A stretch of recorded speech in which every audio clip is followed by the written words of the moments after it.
King's Cross, one of Britain's oldest and busiest stations, with over 200,000 customers passing through every day. And this week, it's busier than usual. Christmas is busy. There's no other time like it on the station. It's the start of the Great Escape, when hundreds of thousands of passengers start to head home for the festive season. Jingle bells, jingle all the way. But this year, there's even more pressure on the men and women who keep the railway running. Once the network winds down for the holiday, Network Rail will have a window of just 2.5 days to complete an ambitious maintenance programme, with more than 200 works being carried out across the country. But before any work can start, King's Cross staff still need to get passengers home. In the control room, dispatcher Ian and information controller Lindsay are coordinating the Great Getaway for Virgin Trains. And at this time of year, passengers never cease to amaze them. Luggage is a big thing. People bring tons and tons of luggage. People travel like they're moving houses. Yeah, it's crazy. It is absolutely insane. You okay there, sir? I just see you. You're stuck. Where you going, on a cruise? I'm in Britain for 10 days alone. That's a lot of luggage. On customer service duty today Hello, madam. is Lenny. What time are you travelling, darling? Lenny's had a varied career, but he's in his element working at King's Cross. I love people. Good, bad and indifferent. Love them all.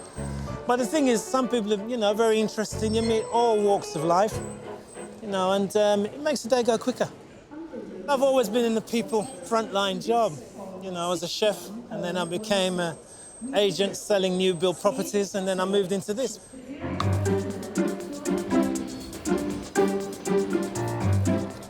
This is information for passengers intending to travel on the 1700. In the control room, station control assistant Andrew has been the eyes, ears and voice of King's Cross for the past 4 years. It varies from day to day. At the moment, everything's running as it should be. Obviously, that can change at a minute's notice, can't it? Make our life a bit more interesting, shall we say. And for Lenny on the platforms, life is indeed about to get more interesting. He's waiting for a passenger who needs assistance boarding the 4 o'clock service to Aberdeen. If they're not here by the time the train goes, obviously, for whatever reason, we'll inform control and let them know. 2 minutes before departure, the passenger arrives. Oh, you're just about make it, sir. You're in this one here. You have to get your ramp. Can you get out the chair or you need to go on with it? You don't need the ramp. Oh, we won't get a ramp in time. That one can't use that one. Can't get the ramp down in time, sir. Under health and safety rules, a ramp is essential when assisting a wheelchair user onto or off a train. But the passenger decides to take matters into his own hands. Goodness. Okay, sir. Lenny can't physically stop the man, who thankfully knows his abilities better than anyone. There you go, madam.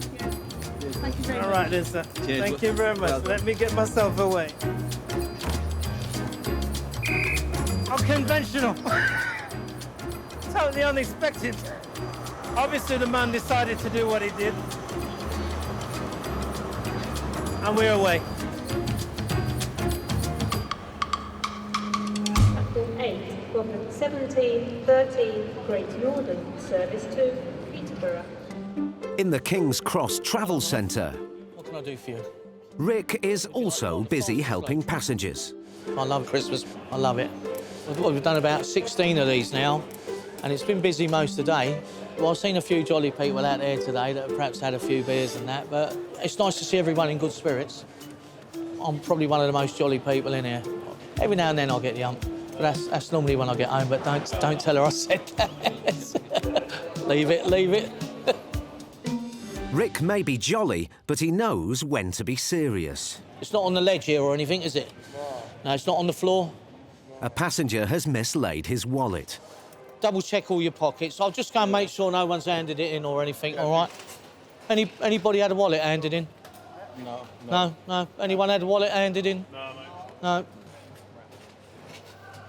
Got it. Brilliant. Got it. Oh, lovely. I'll find him. Yeah, he said he'll come back. That's number 13, please. Christmas has come early for this passenger. Some gentleman picked it up by mistake, he's brought it back. All right, buddy. All right, mate. And to you. Sorry about that, sir. The young man had lost his wallet.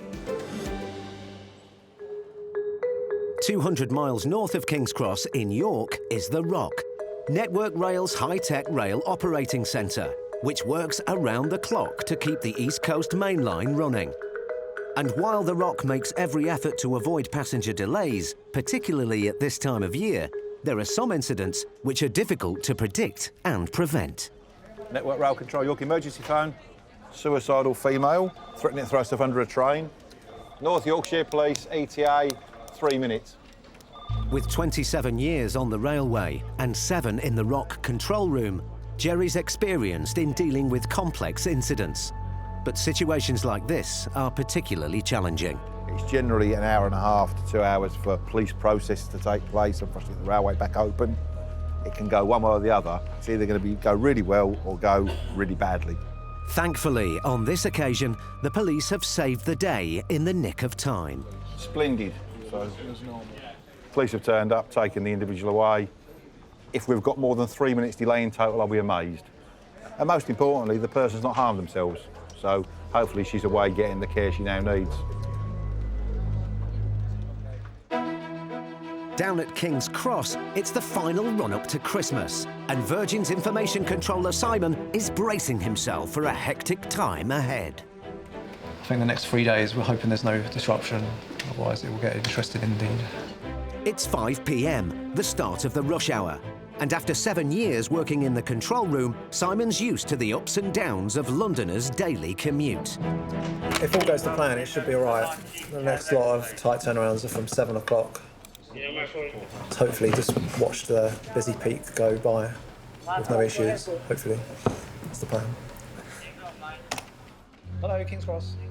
But as everyone in the control room knows, some issues are difficult to predict. It looks like a whole train struck a person between Retford and Doncaster. The incidents occurred just south of York, and even though it's not one of Virgin's trains involved, Virgin are the main operators on the line, and it's now down to Simon to manage the King's Cross rush hour. So at the minute, it's what we call the job stop. There's no trains either way through that area. So we're looking at least another hour and a half, depending how bad it is down there. It's nearly 5:30 p.m, and with rush hour and the Christmas getaway ramping up, the job stop is going to test everyone's resilience. Your attention please, this is information for passengers using King's Cross Station this evening. We'd like to inform you that due to a person struck by a train,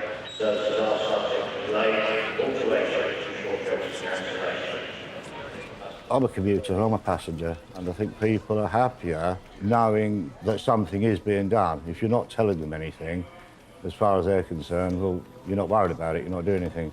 How would I feel if it was me? Do you ever complain? No. Perhaps because I know what goes on behind the scenes.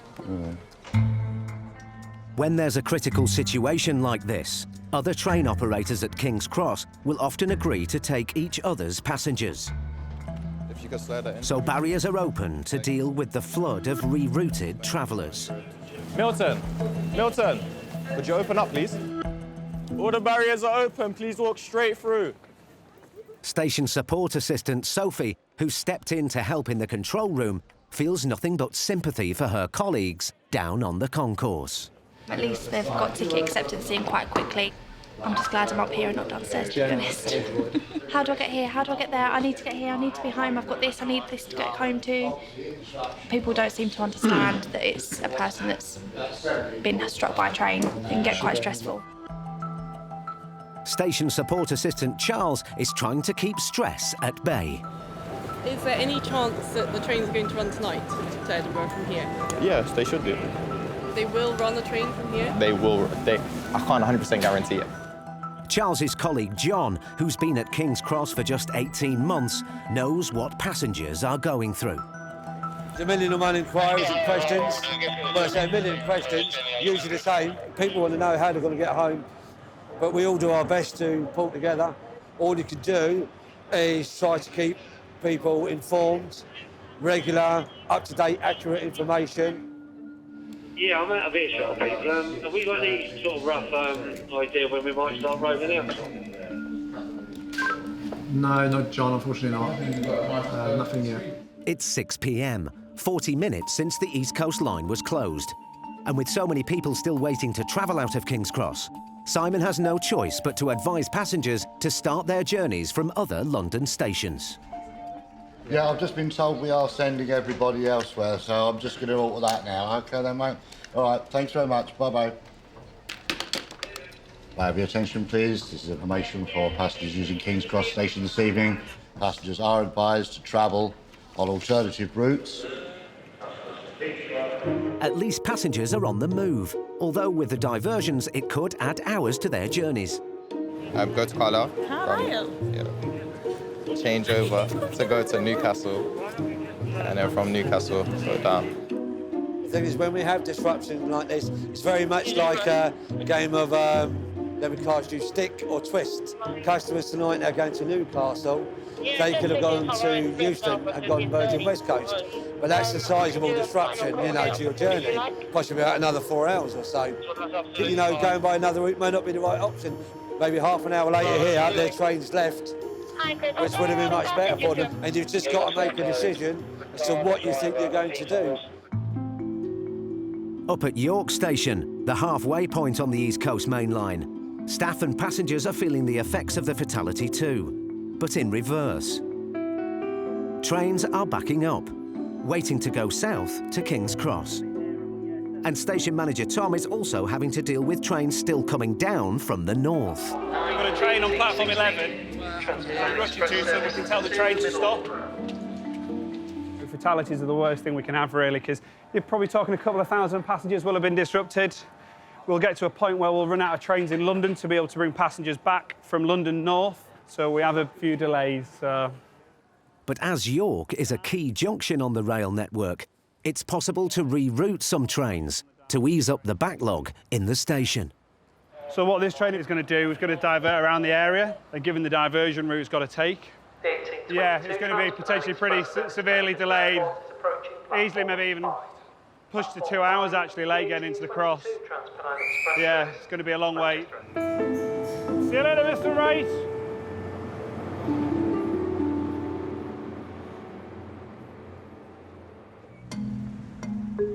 Back down at King's Cross, information controller Simon is in contact with the Rock in York, and he's pulling out all the stops.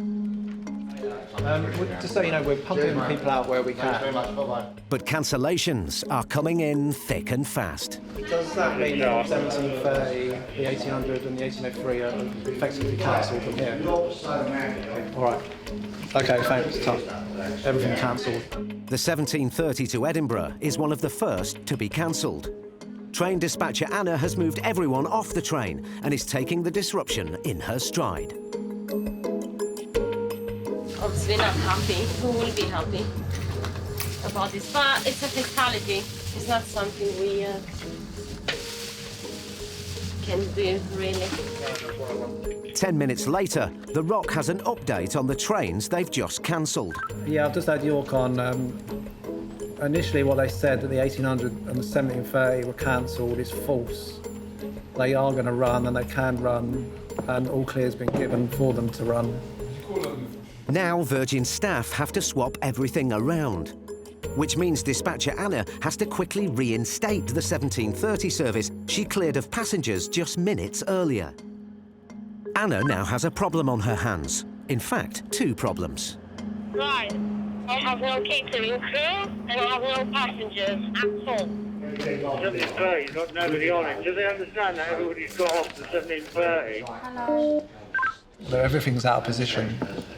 It's a logistical nightmare. And the last-minute changes have meant there's no guard or driver for the next delayed service. Looks like we've lost our crew for the 1803, Simon. They've all buggered off. Simon has to conjure up vital staff to get the trains out. Hi Andy, Simon at the cross. Hiya. We're looking for driver and guard for 126. Down on the platforms, train dispatcher Alan, who's been working at King's Cross for 37 years, is doing his best to get things moving. We're still waiting for signal on 0. I'm a bit stressed. Some train crew went to the wrong train, so one train was cancelled, but we've got a replacement. Come on, this is getting silly now. But Alan can't get the train off until he's been given the go-ahead from the signal box, and they're still coping with an ever-changing train schedule.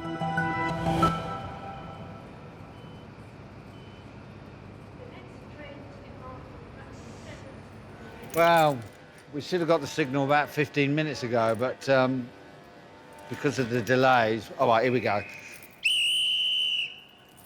Stand clear, please! It's 2 hours since the fatal incident near Doncaster. And although the emergency services are still at the scene, some trains have been given the go-ahead to travel north, but slowly. And the next one. It's now 7:20. The line should theoretically be open. There may well be a queue up there, but it should be clear by the time it gets there. Many passengers are still opting for alternative routes. And on the information desk, Andy is Virgin's secret weapon and the font of all knowledge. Where are you travelling to? Leeds, yeah, I catch a 1930 and change it to Doncaster. My best advice is catch a 1930 Newcastle service and change it to Doncaster. I've kind of seen most of these things before in my railway career, to be honest. I kind of go into autopilot sometimes. My geographical knowledge is pretty good on the route as well, so I know where people need to change, where the best place to get seats, things like that. We're not going to get a seat on that, are we? But my best advice is go to the middle of it. When the train's boarding, go to the middle of the train, coach H in the middle. Go down here, left through the gates. Thank you. Up at York, trains which haven't been diverted are still being kept at the station. Unlike King's Cross, York is just 60 miles away from the incident, so it's too close and too soon to let trains start running. 1 Alpha 69 bound for London. What's the plan with that? Is it just going to sit and wait? That's a negative. No plans for anything at the moment. Yeah, so we're still a bit in the dark right now. The train company involved has been able to get a relief driver, or he's at least on his way to the train. He's going to be there for about 7:30. So about 8 o'clock is when they're saying the line will be handed back. So that means like the police will be clear, like the undertakers, they will have gone away from site as well. And then hopefully then we can start resuming the service. As services slowly resume in York, down at King's Cross, staff are still trying to find new crew for the delayed trains. I know it's mission impossible, but can you find out where we are with guards and drivers for the rest of the evening? Right, OK. We know we've got people for this train, but I've got 2 trains over there. No guard, no driver, so they won't be going anywhere at the moment, basically. At York Station, backlogged trains have been sitting on platforms for 3 hours after someone was hit by a train on the East Coast Main Line. But finally, station manager Tom has some welcome news. We're able to reopen the line towards London, so that's why that train is able to leave. The line, that's still blocked because the train is still physically there, so just waiting for a driver to turn up and move that. And then once that's happened, yeah, we're going to be good to go. There'll still be delays for the rest of the day, probably into the night, just while the trains are in different places and the crews are different. But for us here at York now, you know, we've got a lot of people moved. People have got where they needed to be. But down in London, they're still in the eye of the storm. Yeah, lines are reopened at 8 o'clock. We've got heavy delays coming in, 80, 70, 120 late. I think the biggest problem for people in there is that no one's telling them anything. If someone just says, we're waiting for a crew to come in, then they'll be all right. But at the moment, they think it's the Mara Select. With trains being rescheduled at the last minute, it's difficult to keep tabs on what services are leaving from which platform. For train dispatcher Alan, who's dealt with hundreds of disruptions in his 37 years at King's Cross, this has been a testing day. I get just as frustrated as the customers out there, you know, lack of information.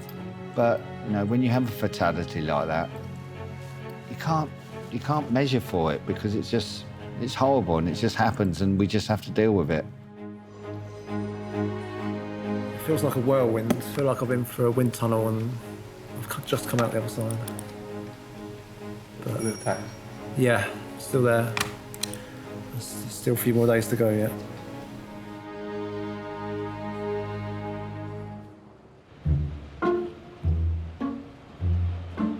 Christmas Eve has arrived at King's Cross. The station will close early tonight. And while staff are looking forward to a few hard-earned days off, the pressure's still on for the final push to get passengers home for the holiday. A lot of people finish work early as well, and so they can try and beat the rush and get up north or wherever they're going to.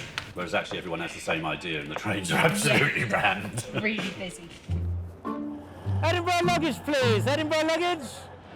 Christmas Eve, with a good team, we have a good banter. It's all right, it's calm. I mean, it's calm, but when the pressure's on, you just have to get stuck in. You get the pressure. Yeah. 1900, quickly, it's about to go, first door. With the last passengers on board, Virgin's information controller Michael can now breathe a sigh of relief. That was the last train for the night. Obviously, I don't want anyone to miss their family for Christmas and Christmas dinner or the rest of it. It's quite important, so I'm willing to hold the train for at least an extra minute just to get them on and make sure. But there was no late runners. I think we're good. But as the station is winding down, major engineering works are ramping up around the country. An ambitious programme of 200 projects costing £100 million to be completed over the holiday period. At King's Cross, it's 10:30 p.m. Everybody have to come out. And Amos from Network Rail can finally clear the station. Thank you very much. Merry Christmas. So we are now finished everything. Now we just go patrol and check the corners. Then we are free. Merry Christmas to each and everyone. Merry Christmas to you. Thank you.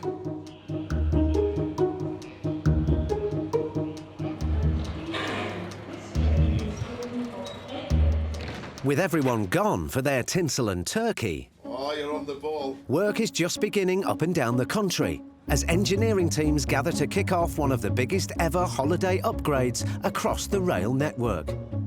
They now have 60 hours to complete the works before the Christmas window closes.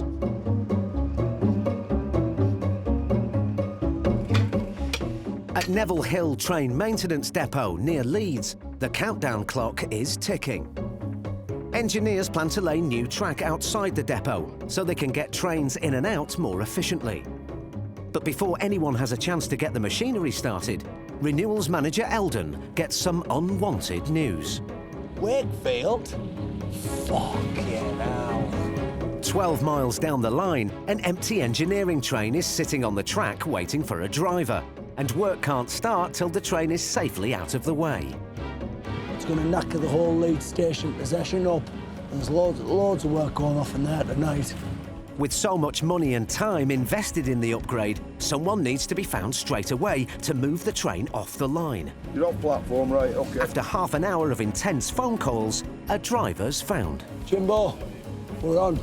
With the track clear, it's all systems go. But they're now 40 minutes behind schedule, so there's a lot of catching up to do.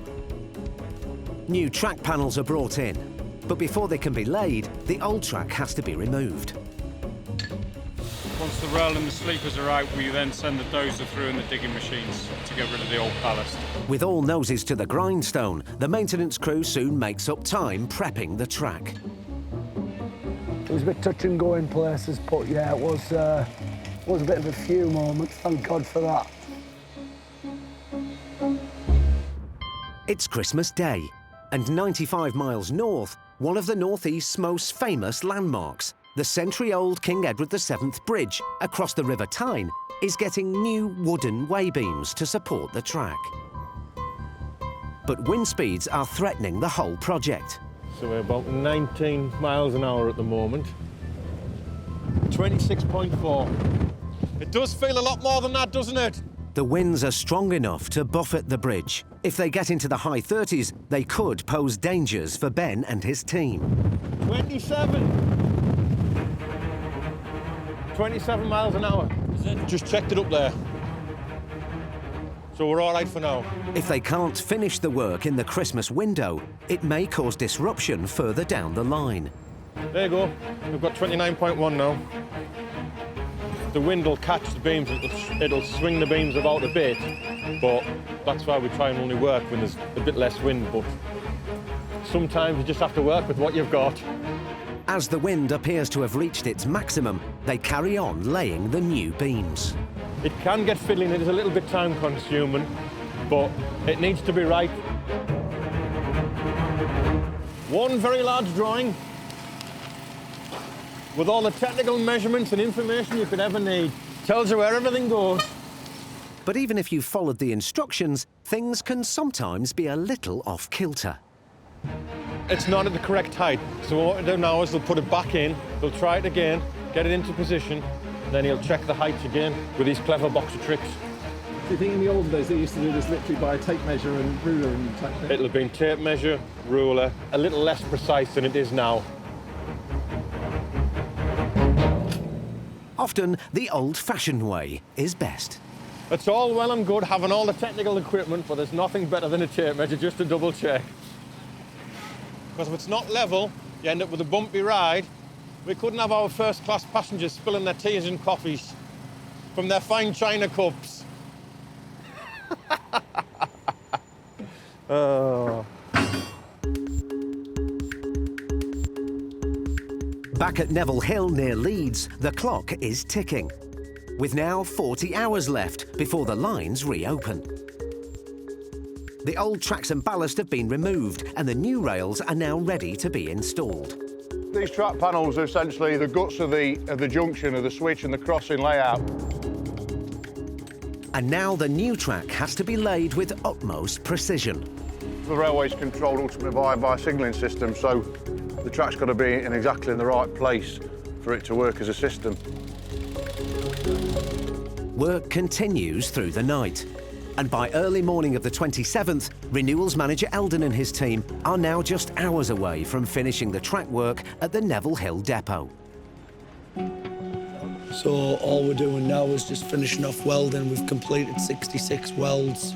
We've installed 2 modular crossovers over the last 54 hours. To allow some trains to leave the depot for the post-holiday rush hour, one line has to be reopened. And it's now the final push to finish work before the Christmas window closes. It's been very intense. The importance of getting these lines back on time, to not having a major impact on the passengers who are relying on these to get to their destinations. At the King Edward VII Bridge in Newcastle, the maintenance work is nearly complete. The rails are now sitting on their new way beams, and Chief Engineer Gary does some final checks before he can sign off the work, ready for the trains to start rolling again. Transpennine 1 Golf 2-1 is due to leave at 9:10. If we're clear by then, that'll be the first one that'll run over it. Proof in the pudding is that the majority of people who use this won't understand anything's happened. The real objective, what we're looking for, that they'll come through here and they'll not notice any change.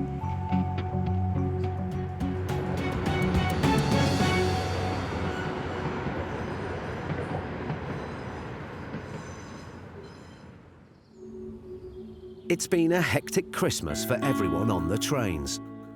And although things are back on track after the delays caused by the fatality, inevitably the new year will bring other incidents. Across the network, there's a huge drive to bring down the number of suicides on the railway. Do you mind if I just give you a leaflet, if that's all right? Together with the Samaritans, rail staff are running new initiatives to raise awareness and train staff to spot the warning signs. Stuart from Network Rail's mobile operations team is often the first on the scene when there's a fatality. I definitely have to say that it's one of the hardest parts of the job. Having to deal with the body. Having to do that and show dignity at the same time is a priority for us.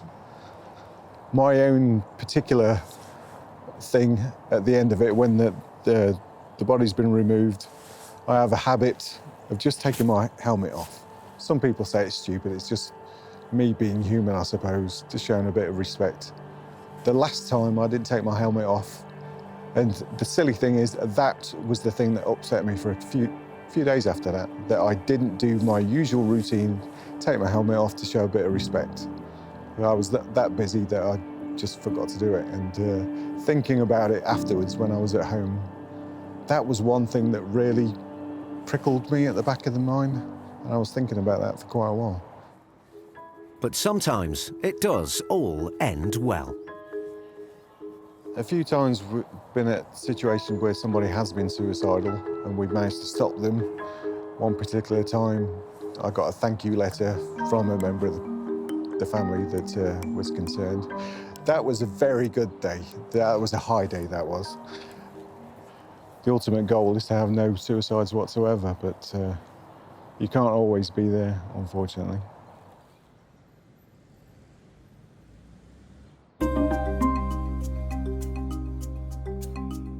With the Christmas exodus, major disruption and extensive maintenance works now a fading memory, the railway can breathe again. And on the Transpennine Express, one of the regional railways, train guard Matt is easing his way back into his shift on the 15:15 service to Middlesbrough. This one hopefully will be nice and quiet. You do have to be physically fit, even if I'm festively plump as we speak.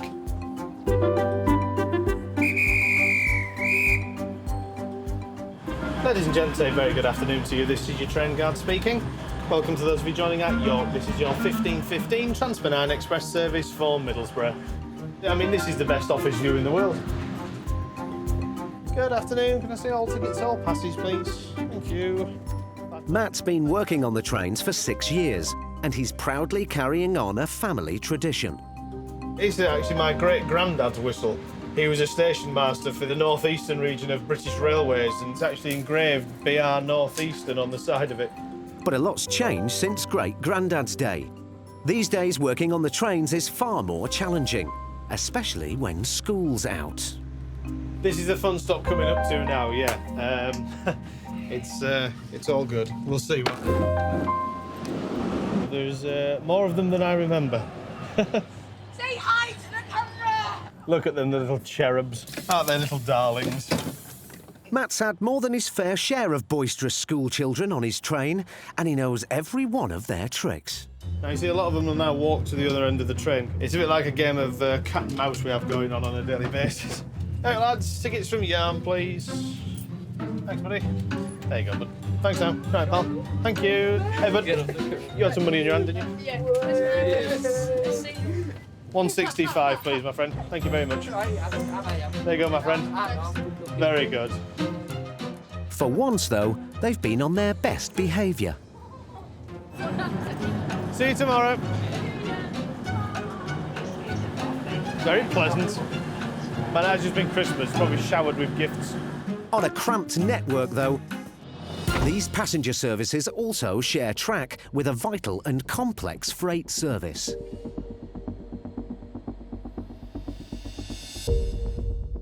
And few freight deliveries are as important as those which help fuel power stations, like Drax in North Yorkshire, which generates 7% of the UK's electricity.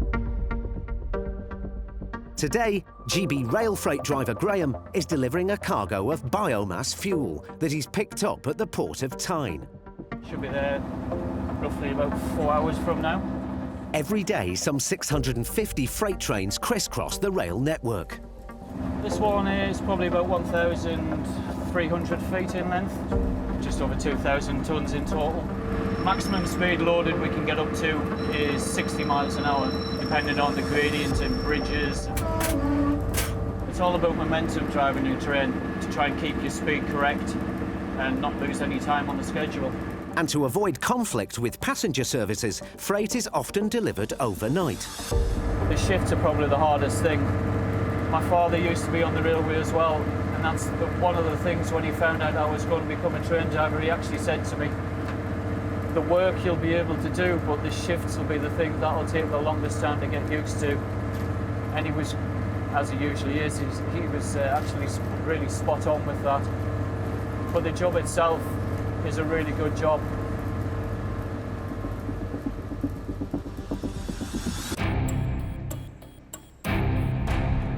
Yeah, we're just pulling into Drax now. So that's the biomass silos that we can see ahead.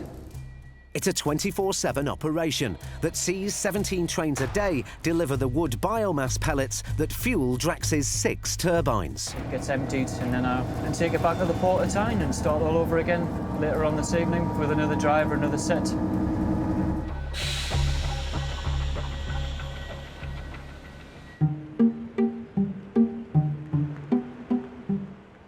Back at King's Cross, the pace is just as relentless. It's building up, you know, more and more. Hello, how can I help? So best thing would be to go up there, stay there. When it starts boarding, run for your train. Platform 1, when it's ready, it's going to be that Edinburgh one. Okay, well, so I know you're going to be mental today, whoever is available. It's going to be mayhem. Katrina from Customer Services has her hands full. The holiday getaway is now being played out in reverse. A really busy day. We've got a huge amount of customers coming through, going back home. They've had a great time with their families and they've all got their Christmas presents with them, so lots more baggage. Up in the control room, Information Controller Michael and Station Support Assistant Lee are coordinating the post-Christmas rush. The reality is that the passengers are human and so are the staff. They're not always perfect. You get passengers that on a bad day come and they're in a bit of a foul mood and they may be rude, demanding, and they clash. And Lee's about to experience it firsthand. Hello. Where's your train to London? No, where's my train to Peterborough? What time are you travelling? I see on the board round there, yeah? It said platform on time. Yes, the platform comes up when it's ready to board. Platform on time. That's all it kept saying. Well, the train's board 20 minutes beforehand, so your train won't board until 1:15. So which platform is it? Well, the platform isn't ready just yet. Yes, as soon as it is ready, 1:15. Well, don't you know? This is a multi-platform hub of London travel, yeah? This is people coming from the north, going home back to the north. Where are they going to travel from? You ain't telling me. You're telling me on time. Yeah, and it ain't on time. Well, it is. It ain't. Yeah, it might be on time when it leaves here, but I don't know where it's leaving from. Well, no, because the train boards... what's that? Where's it leaving from? The man decides to test Lee's tolerance even further. Tell me where it's from while I smoke this joint.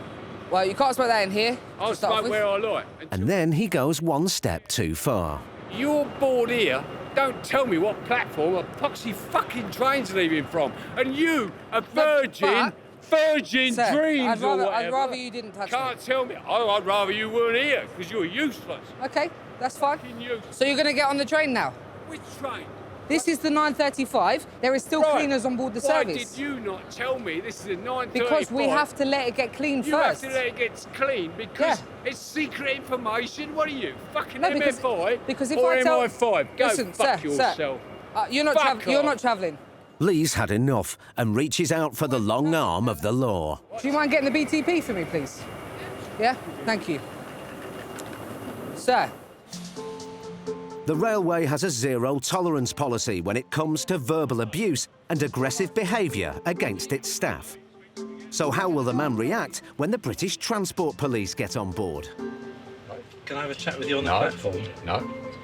We're all right here. This is public I've property. been informed that the guard doesn't want you to travel.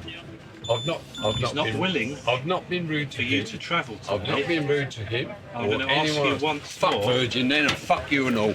Now I'm getting out of it. Right, Get out. That's enough. You're not arrest me. You're trying to disorderly. You want me off the train? Yeah, I'm getting you're off. getting off the train. Mr. Branston, this is what they do here. If you call somebody a dick on your trains, this is what they do here. And now, the very unhappy customer isn't heading home, but heading to the cop shop, where he'll be given a penalty notice for disorder. It's been a challenging holiday season for staff at King's Cross. King's Cross, as you see, it's a very busy station. There's a lot going on. The noise, the hustle and bustle. But with passenger numbers at a record high, it's all about how you treat people. Have you noticed that when you start smiling at people, they just calm down instantly? Yeah, sometimes I have that charm. And the railway men and women who look after one of Britain's most important transport hubs are up for the challenge. You've got to do the job the way it needs to be done, because you can't afford to do it wrong. If I was a stranger in a strange land, I'd like to meet someone that actually helped me if I needed help. And I like to think that I'm that person if anyone came into King's Cross.